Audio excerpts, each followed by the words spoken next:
Hello, friends. Welcome to another philosophical journey. Today, we're going to explore one of the most beloved literary works of the 20th century, The Little Prince by Antoine de Saint-Exupéry. Though often categorized as a children's book, this remarkable story contains profound philosophical insights that have resonated with readers of all ages for generations. Have you ever felt that the adult world sometimes misses what's truly important? Have you found yourself caught up in the serious business of numbers, facts, and practicality, only to realize you've forgotten how to see the magic in everyday life? If so, you're not alone. In fact, this disconnection from our more authentic, childlike perception is precisely what Saint-Exupéry was addressing. Today, we're going to journey through the desert with a stranded pilot and a mysterious little visitor from asteroid B612. Together, we'll rediscover what it means to see with the heart rather than just with the eyes. We'll explore what matters most in human connection, how we become tamed by what we love, and why the invisible bonds we create are more essential than all the visible trappings of adult success. So settle in, open your mind, and let's begin our exploration of a philosophy that reminds us of truths we once knew as children, but perhaps have forgotten along the way. Part 1. The World of Adults versus the Eyes of a Child. The story of The Little Prince begins with a revelation about perception. The narrator, a pilot, recalls a childhood drawing he once made of a boa constrictor that had swallowed an elephant. To him, the drawing clearly showed exactly that, a boa constrictor with an elephant inside it. But when he showed this drawing to adults, they saw only a hat. This seemingly simple anecdote actually contains one of the book's central philosophical premises. Adults and children perceive reality in fundamentally different ways. Adults see only the surface, the obvious, the practical. They've lost the ability to see beyond what is immediately apparent. The narrator tells us, "Grown-ups never understand anything by themselves, and it is tiresome for children to be always and forever explaining things to them." This critique of adult perception runs throughout the book. Adults are portrayed as being obsessed with matters of consequence, numbers, ownership, status, and utility. They've lost connection with imagination, wonder, and the ability to see deeper truths. Consider for a moment. What does it mean to truly see? Is seeing merely about processing visual information, or is it about understanding essence? When you look at the people in your life, do you see them as they truly are? Or do you see only the roles they play, their utility to you, their surface attributes? The Little Prince repeatedly challenges the adult way of seeing. He comes from a world where a single flower can be more important than an entire field of identical flowers, not because of any objective quality, but because of relationship, because it has been cared for, because time has been spent on it. This shift in perception, from seeing with the eyes to seeing with the heart, is perhaps the most radical philosophical proposition in the book. It suggests that our modern, adult way of perceiving the world isn't more accurate or sophisticated than a child's view. It's actually more limited. We've traded depth for breadth, meaning for facts, essence for appearance. Let me ask you, when was the last time you saw something with the eyes of a child? When did you last look at a cloud and see not a meteorological phenomenon, but a sheep, or an elephant, or a castle in the sky? When did you last look at another person and see not their job, their status, or their usefulness to you, but their essence, who they truly are beneath all the labels? This capacity to see beyond the surface isn't childish. It's profound. It's what allows us to find meaning in a world increasingly dominated by metrics, data, and utility. It's what enables us to recognize that a small prince from a distant asteroid might have more wisdom than all our businessmen, kings, and geographers combined. Part 2. The Philosophy of Taming and Relationship. One of the most profound philosophical lessons in The Little Prince comes from an unlikely source, a fox. When the little prince meets the fox, he's taught about the process of taming, creating bonds between beings. The fox explains, "To me, you are still nothing more than a little boy who is just like 100,000 other little boys. And I have no need of you, and you, on your part, have no need of me. To you, I am nothing more than a fox like 100,000 other foxes. But if you tame me, then we shall need each other. To me, you will be unique in all the world. To you, I shall be unique in all the world." This passage contains a profound insight about the nature of human relationships. In a world of 7 billion people, what makes any one person special to us? What transforms a stranger into a friend, a lover, a lifelong companion? It isn't any objective quality they possess. It's the relationship we build, the time we invest, the mutual process of coming to know and be known. The fox continues, "One only understands the things that one tames. If you want a friend, tame me." This suggests something radical about how we form meaningful connections. Relationships aren't found, they're created. They're built through consistent presence, through rituals of connection, through the patient work of learning another's rhythms and ways of being. "Please, tame me," says the fox. "What must I do to tame you?" asked the little prince. "You must be very patient," replied the fox. "First you will sit down at a little distance from me, like that, in the grass. I shall look at you out of the corner of my eye, and you will say nothing. Words are the source of misunderstandings. But you will sit a little closer to me every day." Consider the depth of this philosophy of relationship. In our hyper-connected modern world, we often mistake information for intimacy. We know facts about people, where they work, their political views, their taste in music. But this doesn't mean we truly know them. True knowing requires time, presence, patience. It requires silent moments as much as conversation. It requires allowing ourselves to be changed by the relationship just as we hope to influence the other. When the little prince finally tames the fox and then must leave, the fox gives him a secret. It is only with the heart that one can see rightly. What is essential is invisible to the eye. This might be the most quoted line from the book, and for good reason. It encapsulates a profound philosophical truth. The most important aspects of human experience cannot be observed empirically. They cannot be measured, quantified, or proven. Love, loyalty, meaning, purpose. These essential dimensions of human life exist in the invisible realm of the heart. The fox elaborates. It's the time you spent on your rose that makes your rose so important. People have forgotten this truth, but you mustn't forget it. You become responsible forever for what you have tamed. This introduces another crucial element to the philosophy of relationship, responsibility.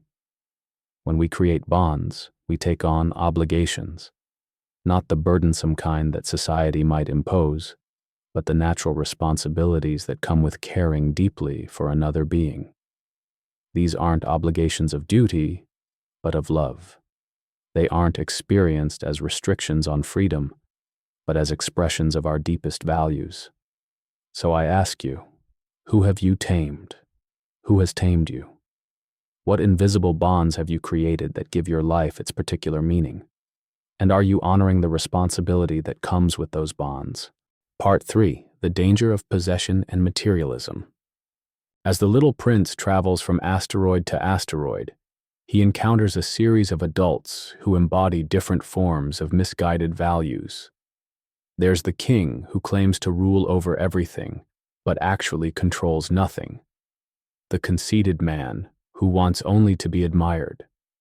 The businessman who claims to own the stars because he counts them. This businessman is perhaps the most pointed critique of materialistic values in the book. He counts and recounts the stars, believing that by counting them, he possesses them. When the little prince asks what good it does to own the stars, the businessman says he can deposit them in a bank. This satirical portrait reveals something important about our relationship to possession. We often confuse counting, measuring, and documenting with actual experience and connection. We mistake the symbol for the reality. The businessman's relationship with the stars is entirely abstract. He never actually looks at them, appreciates their beauty, or feels wonder at their existence. His only interest is in owning them. The little prince observes. Grown-ups are certainly very strange, reflecting the absurdity of valuing possession over experience, ownership over appreciation. This critique extends beyond literal materialism to a broader philosophy of how we relate to the world. Do we approach life primarily as consumers seeking to own, control, and acquire? Or do we approach life as participants seeking to experience, connect, and appreciate? Saint-Exupéry was writing in the mid-20th century, but his critique of materialistic values feels even more relevant in our consumerist society. We're surrounded by messages telling us that happiness comes through acquisition, the next purchase, the next upgrade, the next status symbol.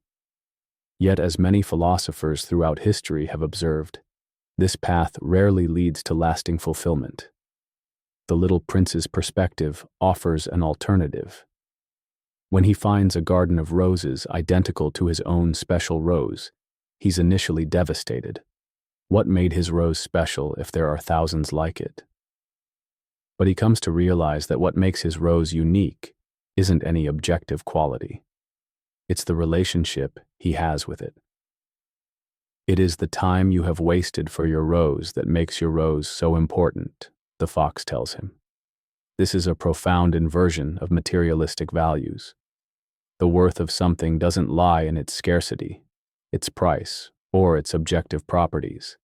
Its worth lies in the meaning we create through relationship, through care, through attention. A common wildflower given by a loved one can be worth more than a diamond from a stranger. So I ask you to consider, what truly matters in your life? Are the things you value most the things you own or the relationships you've cultivated? If your house were burning and you could save either your most expensive possession or a scrapbook of photographs and letters, which would you choose? Most of us would choose the latter, not because of its monetary value, but because of its meaning. This doesn't mean material concerns are irrelevant. We need resources to live. But perhaps we should see material goods as means rather than ends. Tools that enable meaningful experiences rather than possessions that define our worth. Part 4. The desert, the well, and finding what truly matters. When the little prince and the pilot find themselves stranded in the desert, they face physical thirst, a literal need for water. But this physical thirst parallels a deeper, spiritual thirst that both characters experience. The desert becomes a metaphor for the barren landscape of adult life when it's disconnected from deeper meaning. The little prince helps the pilot search for a well, telling him, "What makes the desert beautiful is that somewhere it hides a well." This simple observation contains profound philosophical wisdom. It suggests that meaning often lies hidden beneath the surface of experience. The desert appears empty, hostile, devoid of nourishment. But with the right perspective, with patience and faith, one can discover sources of life-giving sustenance. When they finally find the well, the little prince observes, "What makes the desert beautiful is that somewhere it hides a well." The water they discover isn't just physical nourishment. It represents the hidden sources of meaning and beauty that exist even in seemingly barren circumstances. The water was sweet as a feast, the narrator tells us, highlighting how our deepest thirsts, when finally quenched, bring a satisfaction beyond mere physical relief. This desert journey invites us to consider, what are the wells in our own lives? Where do we find spiritual and emotional nourishment when the landscape around us seems dry and lifeless? Perhaps, like the well in the desert, these sources aren't always immediately visible. Perhaps finding them requires faith, persistence, and a willingness to look beneath the surface. The Little Prince also teaches the pilot that what is most important is invisible to the eye. Another reminder that our materialistic, surface-level way of perceiving the world often misses what matters most. The things that give our lives true meaning, love, friendship, purpose, wonder, can't be photographed, measured, or purchased. They exist in the invisible realm of experience, of relationship, of inner life. As their time together comes to an end, the Little Prince decides he must return to his asteroid, to his rose. The only way to do this, we learn, is through death in the physical world. This introduces one of the book's most profound and complex philosophical themes, the nature of loss, absence, and ongoing connection. Before he leaves, the Little Prince tells the pilot, "In one of the stars I shall be living. In one of them I shall be laughing. And so it will be as if all the stars were laughing when you look at the sky at night." This beautiful passage suggests something important about how we remain connected to those we lose. The Little Prince won't be gone, he'll be transformed. The pilot won't see him directly, but he'll experience his presence in a new way, through the beauty of the stars. The Little Prince continues, "You, only you, will have stars that can laugh." This speaks to the unique way that our relationships change how we perceive the world. After loving someone, we never see the world quite the same way again. They leave their imprint on our perception, changing how we experience everything around us. So many of us fear loss, the loss of youth, of health, of loved ones. But the Little Prince offers a different perspective. Nothing that we truly love is ever fully lost. It changes form, becomes invisible to the eye, but remains accessible to the heart. Part 5. Living the Wisdom of the Little Prince. As we near the end of our philosophical exploration, let's consider how the wisdom of the Little Prince might be applied to our everyday lives. How do we take these beautiful insights and make them more than just nice ideas? How do we actually live them? First, we might practice seeing with the heart rather than just with the eyes. This means developing our capacity for deeper perception, looking beyond surfaces to essences. When we meet someone new, instead of categorizing them based on appearance, status, or utility, we might ask, who is this person beneath all the labels? What matters to them? What unique gifts do they bring to the world? This kind of seeing isn't just about how we perceive others. It's also about how we perceive ourselves.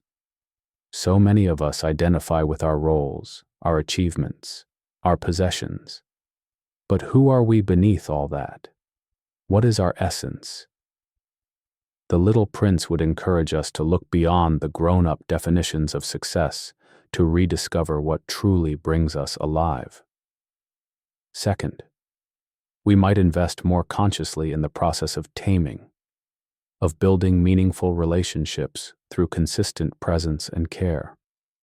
In our busy lives, it's easy to take relationships for granted, to assume they'll sustain themselves without regular attention. But as the fox teaches, relationships require ritual, patience, presence.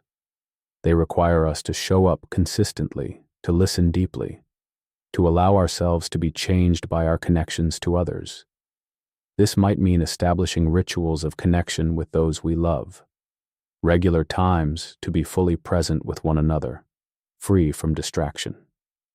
It might mean making promises and keeping them, showing others that they can count on us to be there. It might mean allowing relationships to unfold at their own pace, rather than rushing to intimacy. Third, we might reconsider our relationship to possession and material wealth. Instead of asking, "What can I own?" we might ask, "What experiences bring me alive?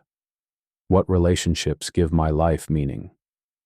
This doesn't require abandoning material comfort, but it does invite us to see material goods as means rather than ends, tools that can support a meaningful life rather than substitutes for meaning itself. Fourth, we might develop our capacity to find wells in deserts, to discover sources of meaning and beauty even in challenging circumstances. Life inevitably brings difficulties, loss, failure, disappointment. But as the Little Prince teaches us, even the desert contains hidden sources of nourishment. Can we train ourselves to look for these sources? Can we cultivate the faith that they exist, even when they're not immediately apparent? Finally, we might practice embracing the bittersweet nature of life, the reality that love and loss are inseparable. As we come to the end of our journey through the philosophical landscape of The Little Prince, I'm reminded of the book's unique power. It speaks to us not through complex academic language or abstract theories, but through the simple, direct wisdom of a child, a wisdom many of us once possessed but have forgotten. The book's enduring appeal lies in its ability to awaken something we already know, that what matters most can't be bought, sold, measured, or proven. It can only be experienced, felt, lived. The Little Prince doesn't introduce new ideas so much as he reminds us of forgotten truths. Perhaps that's why the book ends with an invitation rather than a conclusion. Looking at the stars, the pilot says, "Look up at the sky, ask yourselves, is the sheep eating the flower or not? And you will see how everything changes." This open-ended question invites us to participate in the story, to engage our own imagination, to practice seeing with the heart. It reminds us that the deepest philosophical truths aren't static conclusions, but living questions that we must continually engage with. So, as we part ways today, I leave you with this invitation from the Little Prince. Look at your life through new eyes. See beyond surfaces to essences. Invest in taming and being tamed. Find the wells hidden in your deserts, and remember always that what is essential is invisible to the eye. Thank you for joining me on this philosophical journey. Until next time, may you see clearly with the heart.